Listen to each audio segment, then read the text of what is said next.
أعوذ بالله من الشيطان الرجيم. ba mu jàppee ca mbiccal kaaba ga ca ajam ba moom Cheikh El Hadji Malick radiyallahu anhu ñaan na fa ñetti mbir: barab bu mu tabax mu nekk néegu yàlla mu fay jaamu suñu borom di fa sikkar di fa tudd yàlla. ñaanoon na tam ak jàngukaay foo xam ni barab lay doon bu muy tasaaree xam-xam di fa jubbanti nit ñi di leen jàngal xam-xam.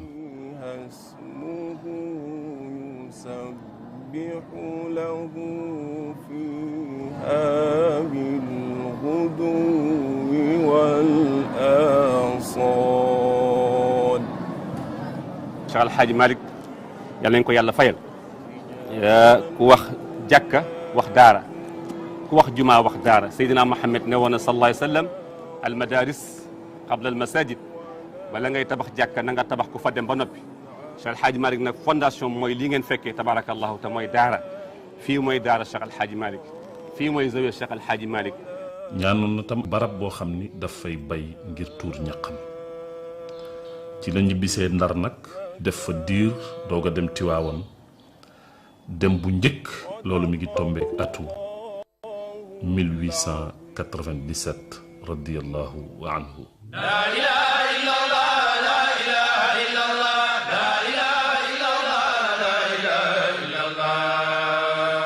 Maam Cheikh El Hadji Malick radiyallahu anhu bi mu ñëwee xam na ne ay mbokki jullit ñoo fi nekk te ay jullit fu ñu dajee dañuy soxla barab boo xam ne dañ fay war a dajee di jaamu yàlla. te Seydina Muhammad sallallahu alayhi wa sallam bi mu gàddaayee Makka ñëw Madina li mu njëkk a def mooy tabax jàkka tabax juma. loolu moo tax bi mu demee ba installé ak mbokk yu baax yi mu ko seqaloon te ñu nekk fii ci biir Tiwaawan di ay kilifa di ay boroomi xam-xam di ay nawle mu waxtaan ak ñoom ne leen daal suñu itte yëpp moo di nañ fexe ba tabax juma joo xam ne su àjjuma jotee danañ fi tasee ñun ñëpp di jox yàlla li mu moom. ba 1903 ci la déposé am autorisation ñu may ko ak kilifa yi ñu tàmbuli liggéey bi mooy jumaa ji nga xam ne bii moo nekk ci suñu ginnaaw ngeen di gis tiwil yi mu tabax ko ak mbokk yi mu ko seqaloon ba 1904 ci la yàlla def ñu inauguré ko jumaa jooju nag bi mu demee ba Serigne Babacar Sy ñëw radiyallahu taala anhu am na lu mu ci yokkaat ak Cheikh Al Hadji Mansour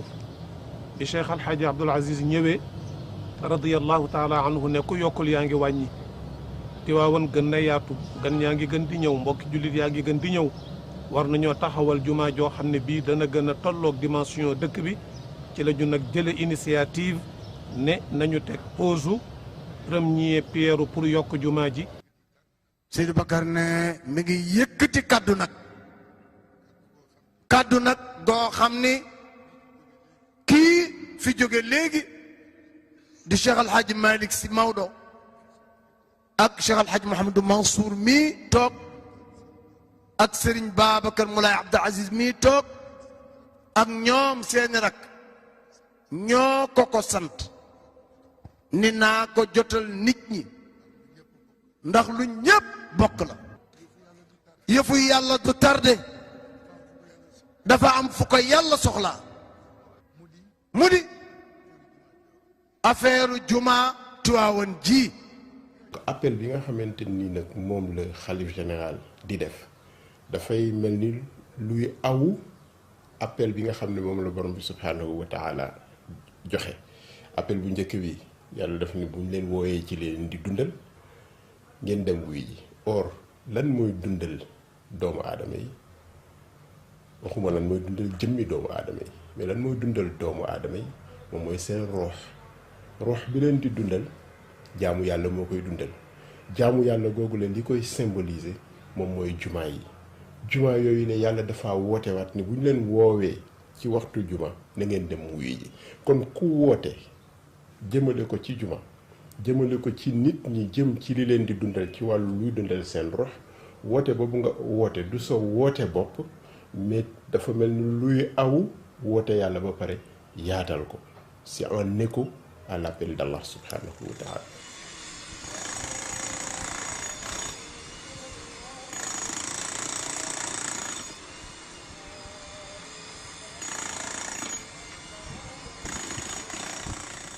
suñu baay Serigne Babacar Sy Mansour yàlla na fi yàgg te wér nammee yeggali liggéey bi nga xam ne moom la ay baayam ak tàmbali woon bi ñu laajee suñu xalaat dañ ko ne li ñu war a jëkk a def mooy seet dëgëraayu bâtiment bi parce que bâtiment la boo xam ne toog na ñeent fukki at ak ñaar mënoo xëy rek dal ci am na ay pexe ki jumtukaay yoo xam ne war nañ ko def pour lenn lu nekk ñu xam ko. bi ñu ñëwee di toj dafa ñu ne toj du tabax li ma la ko mën waxee moo tax ni nga gisee chantier bi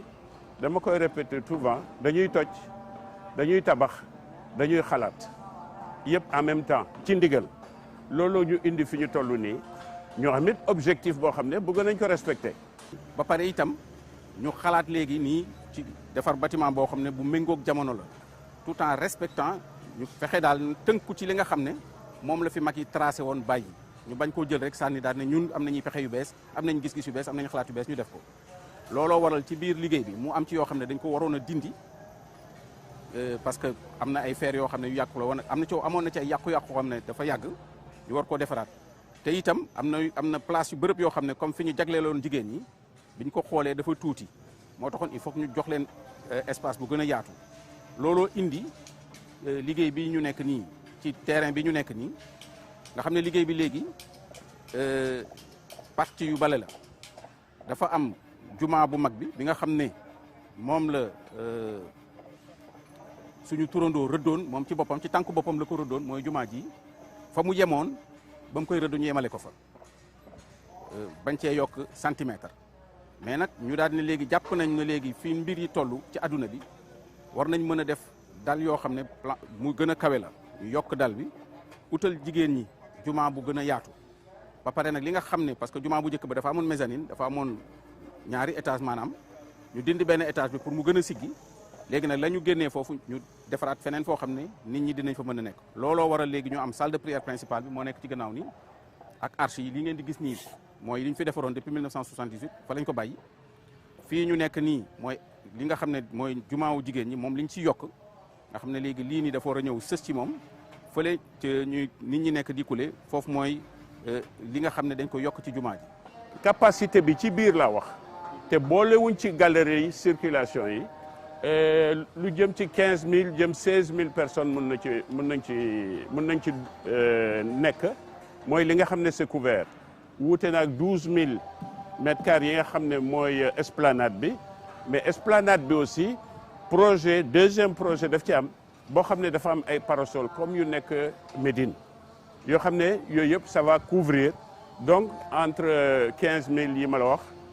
15000 personnes boo ko yóbboo fële ci esplanade bi dina ëpp presque 20000 personnes waaw donc le total daal soriwul doubler 15000 personnes yi nga xam ne ñoom nekk ci biir. lii doon nag jumaa Seydi Hadj Malick moom la ñuy tàmbali nii moom dañ ko bëgg ëmb ba pare tegal ko coupole ba pare li ci biir jumaa ji nga xam ne suñu maam ko fi defaroon ñu bàyyi ko parce que ñii ñëw ëllëg mën a gis ni mu ko defaroon ak ni mu meloon ñu bañ cee laal dara dinañu fexe noo xamee ne nii dinañ ko gën a ñoŋal mais duñ ci soppi dara duñ ci dindi brique delluwaat brique luñ ci dindi rek dañ koy na mu meloon lañ ko fay delluwaat bu ñu teggee tuile dinañ fexe ba tegaat fa tuile ba.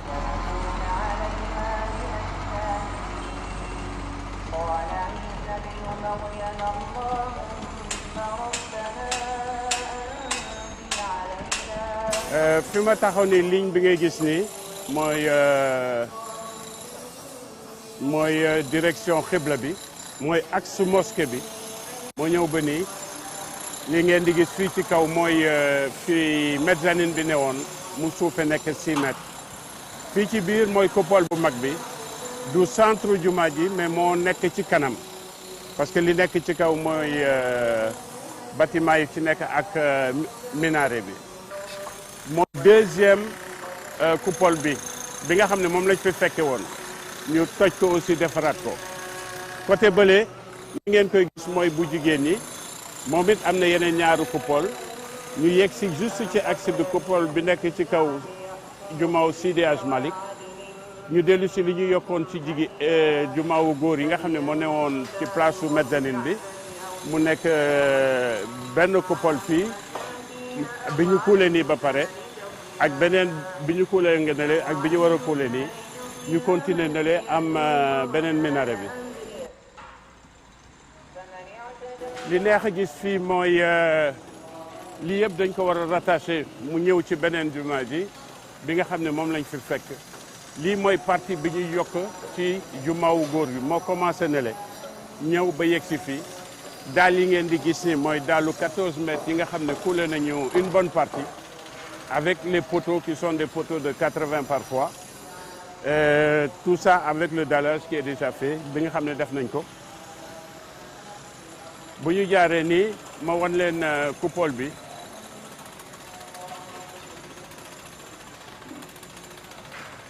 donc lii li ngeen di gis fi mooy coupole bi nga xam ne moom la ñu dessiné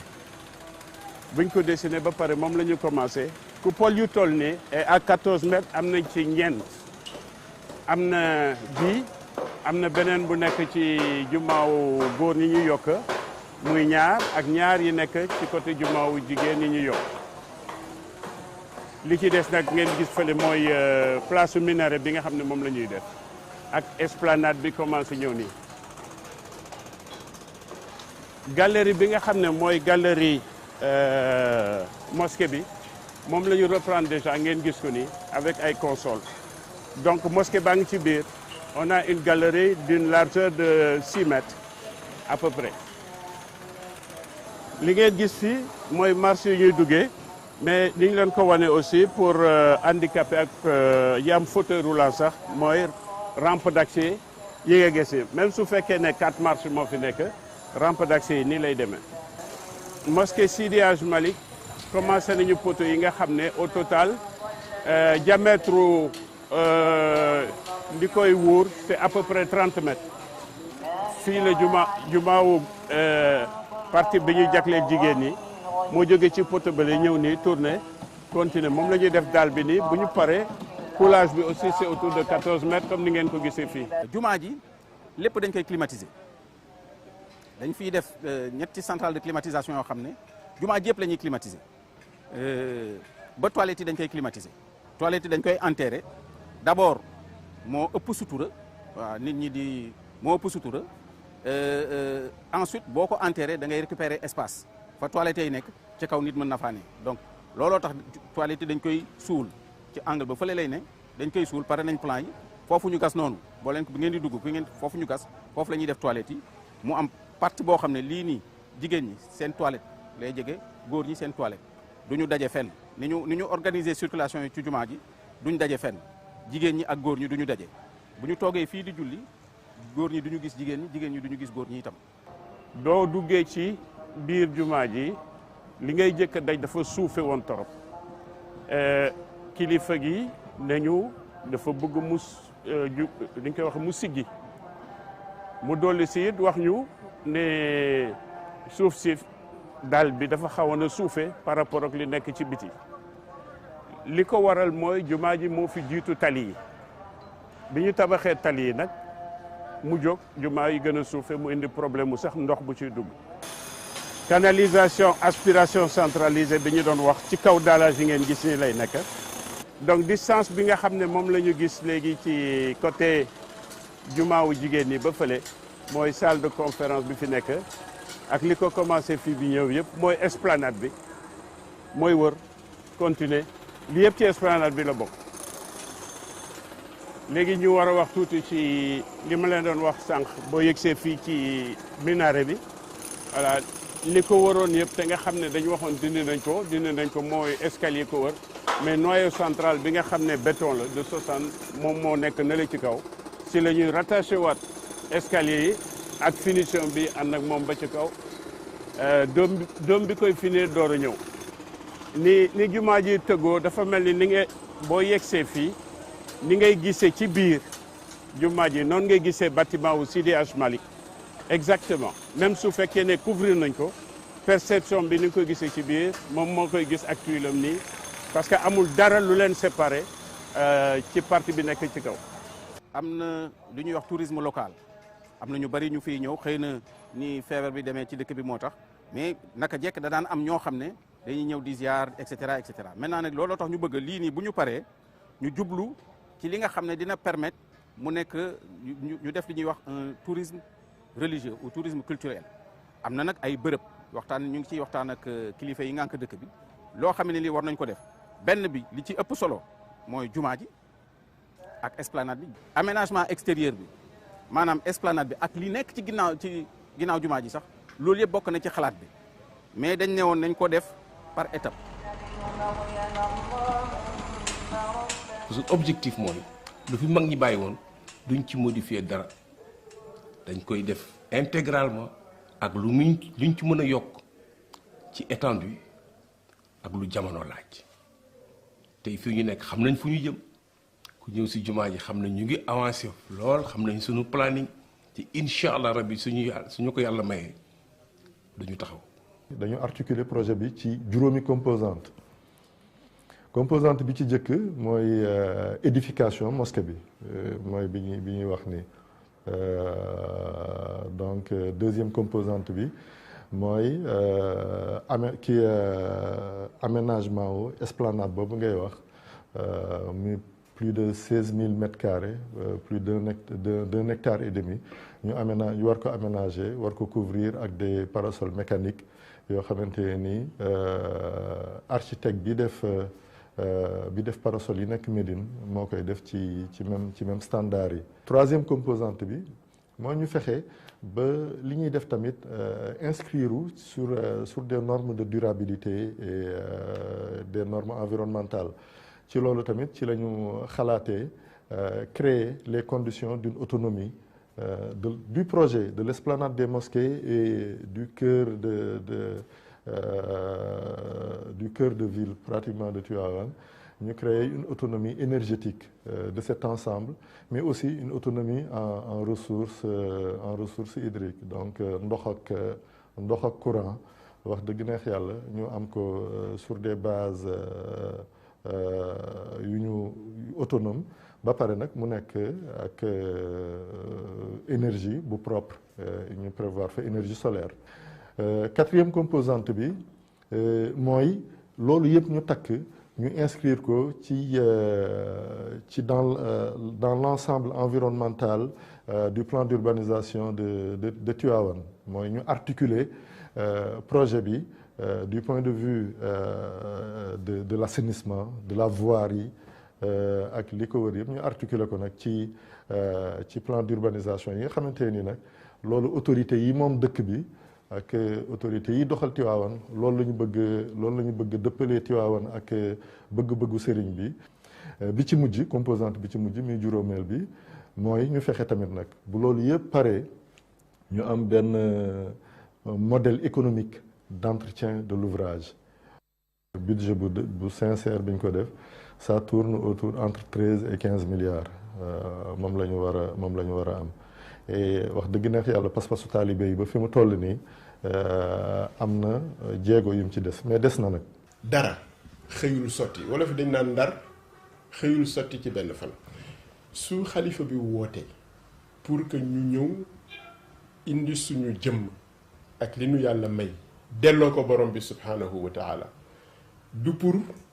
une bonne fois pour toutes mu jeex gis nga yàlla nga xam ne mën na lépp. dañu naan moom mooy borom kun fayakun innama amruhu ida arada shay'an an yaqula lahu kun fayakun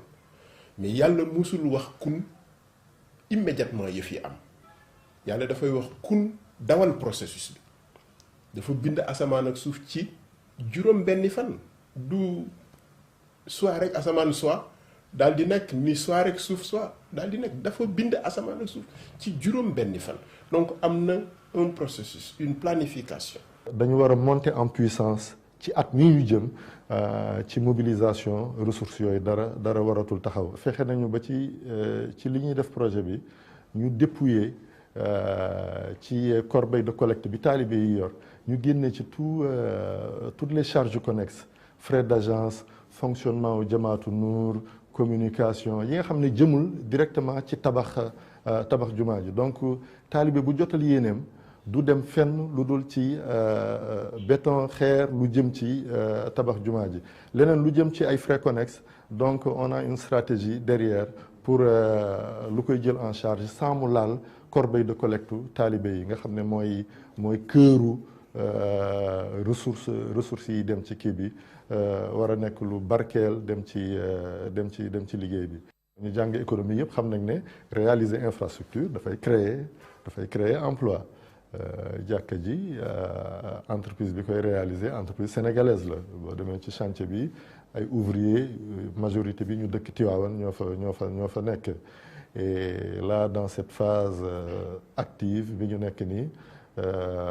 techniciens yi dinañ leen ko wax nous sommes à 250 ouvriers actuellement sur le chantier avec une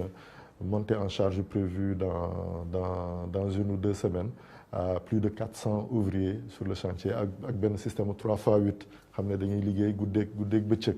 loolu yëpp nag liggéey la pour xale Tivaouane sans compter nag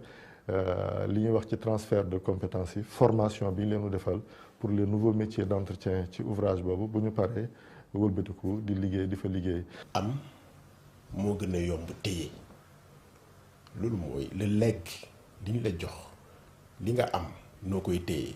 ñu bari donn nañu mbir te téyewuñu ko donc ci téye googu la je pense que ci la ñu war a mën a dégge woote bi Serigne Babacar Sy Mansour yal na ko yàlla yokk wér ak gudd fan woote bi mu woote. bi ko sunu maam Abdoul Aziz yëkkatee liggéeyu jumaa ji bari na ci ay bonne volonté yoo xam dañoo taxawoon pour coobarewu pour jël liggéeyu jumaa ji en charge lépp clé en main mën nañ ci tudd ku mel ni rahmatullahi alayhi Alaaji Jili Mbay ku mel ni buuru Maroc waaye góor gi ci bëgg yoom yaatalam mu ni su sañoon liggéeyu yàlla la képp kuy jaamu yàlla da ciy dugal loxoom. maam Cheikh El Hadj Malick bi ñuy tabax Zawiya Ndar daf ne bañu ma ba jigéen foq mu sóoram jox ma ko man Malick ma jaay ko def ko ci néegu yàlla bi. nit dana am xalaatam na ko ci dugal nit am xam-xamam na ko ci dugal nit am dooleem na ko ci dugal nit am alalam na ko ci dugal. yàlla xeebul yéemul ki def lu bari yàlla kontaan na ki def lu tuuti yàlla kontaan na ki amul te yéene sax yàlla dina ko fay incha allah. yow mi dëkk Sénégal li tax ma wax Sénégal mooy sëñ Abdou Aziz Malick Dabakh ku dul jullit tuddi na ko tur jumaa ji it ku dul jullit dugal na ci loxoom. woote bii day woote boo xam dañuy bëgg ku ne defaat ci ndax loo xam ni bu àggee di fierté àddina bépp taalibe ak bépp jullit lu ca waay def da nga ko war a xeeb. dañoo bëgg ñépp def ci seen loxo kenn ku ci ne miraasal sa bopp def ko ci. jumaa ji nag moom lu ci waay defee sa bopp la nun di amul ko ab yegg rek caabi yi ñun daal caabi yi lañ laaj lan ñuy laaj moom lay joxe wax naa ko sëñ Baye Sy Mansour keroog ba njëkkee toog ca kër Matar Cissé booba juróom-ñaari dina jox ma juróom-benn man ko jumaa ji man at naa ci sama kër samay kër yu ma am ma jaay def ko ci. allahumma salli ala sayyidina muhammadin al-fatih lima ughliqa wal khatimi lima sabaqa nasr al-yaqin والهدي إلى صراطك المستقيم وعلى آله حق قدره ومقداره عظيم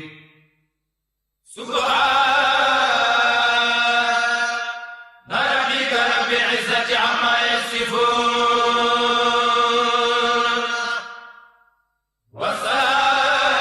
وسلام على المرسلين والحمد لله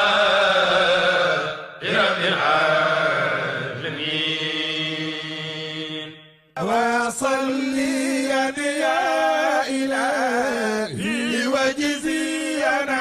أبدا عنا محمدا المختار في الحاج مالك وهو على سيرة المختار ثم مزايا أهل بيت هدى بشرى لحبه وصليا يا إلهي وجزيا أبدا عنا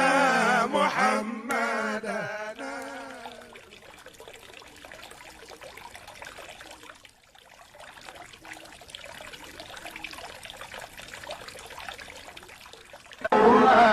الله دار الهنا وكذا الغنى وكذا المنى دار الحبيب قلوبنا تهواها دار الحبيب قلوبنا تهواها دار الحبيب قلوبنا تهواها هي طيبة طابت لطيب أصولها ومدينة رب السماء سماها دار الحبيب قلوبنا تهواها دار الحبيب قلوبنا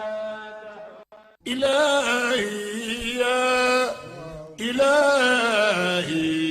يا إلهي إلهي توبة قبل المنون. asalaamaaleykum mbokki jullit yi ak mbokki taalibe yi ci ndigalul sëriñ Babacar Sy Mansour xalif général des Tidianes jamaatu nuur al sunniya kuréel gi mu dénk liggéeyu jumaay Tiwaawan moo yëgal jullit yi yoon wi ngay jaar ba jotal sa yéene ci liggéeyu jumaa Tiwaawan boo dee client Orange Money da ngay def dièse 144 dièse 613 dièse code bi di 38 14 07 wala nga def dièse 144 dièse 5 étoile 412 691 dièse bu fekkee da nga nekk ci Expresso e-money da ngay def étoile 444 étoile 31 étoile def 11 defaat 11 def 77 def dièse bu fekkee da nga nekk ci Free Money nga def dièse 150 étoile 4 étoile 6 étoile 47 70 dièse boo dee client Wave la defal application bi wala nga def transfert ci numéro bii 78 461 50 50 bu nekkee client Wizall Money compte bi mooy 78 461 50 50 wala ci numéro collecte bi nga xam ni mooy 15 050 bu dee da nga bëgg a def chèque donc koy def ci turu Jamaatu Nuur al Sunniya ci compte bi nekk banque islamique numéro compte bi mooy SN 079 34 101 25 11 24 02 50 01 48 boo nekkee ci diaspora bi am na compte BHS numéro bi mooy SN 039 010 01 06 45 98 79 08 00